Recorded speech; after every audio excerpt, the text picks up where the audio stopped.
Hello, this video is about another knife collaboration with Jesper and Voxnaes. This time the Viper Borr, made by Viper Technocut in Italy. It does come with this leather sheath, which looks a bit odd. You can put a wide belt through it. So yeah, I guess you have to get used to it, but it's okay once you get used to it. But now to the knife itself.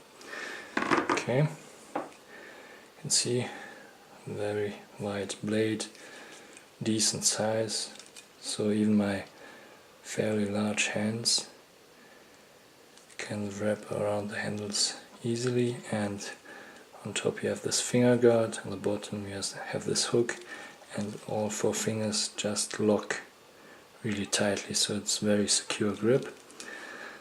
I chose the Santo wood handles, but there are also other options.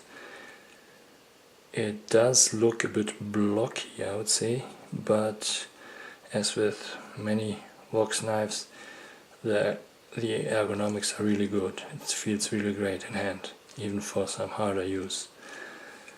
So it comes in D2 tool steel, which is admittedly a bit tricky steel.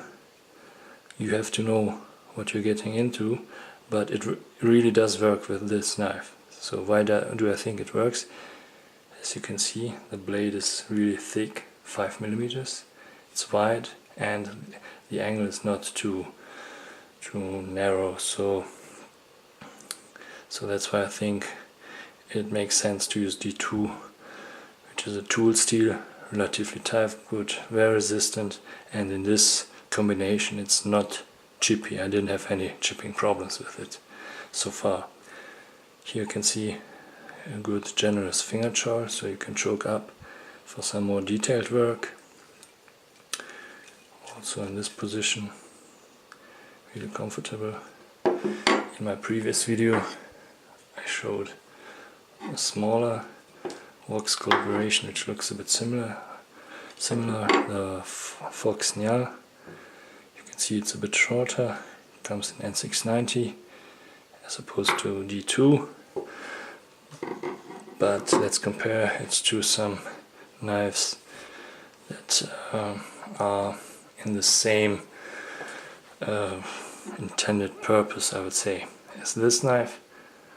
First I would choose the Borr Bravo 1, which is actually a bit shorter than the Borr, and the blade is not as wide, but still I would say it's in the same category of a decent size, full-sized fixed blade, full tang, hard use knife, so to speak. Also in the tool steel, this is in CPM 3V, and yeah, most people would argue that 3V is a higher end tool steel than D2, and they're probably right.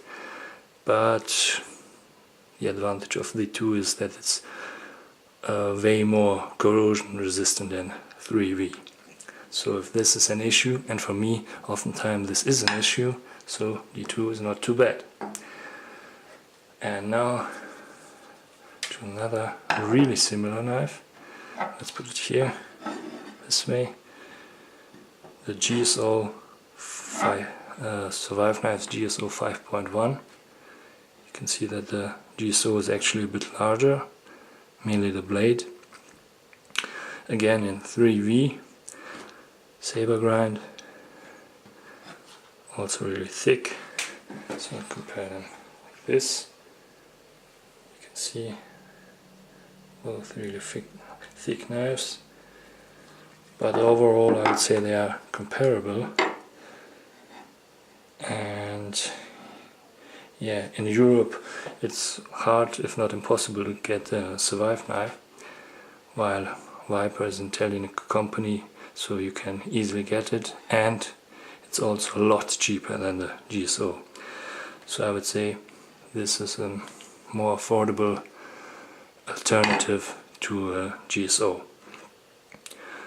I wouldn't say that the Survive knife is bad, actually it's a great knife, but still, if you cannot afford it, or you cannot get it at all, I would say that the Viper Borr is a good alternative. Yeah, that's it. Thanks for watching.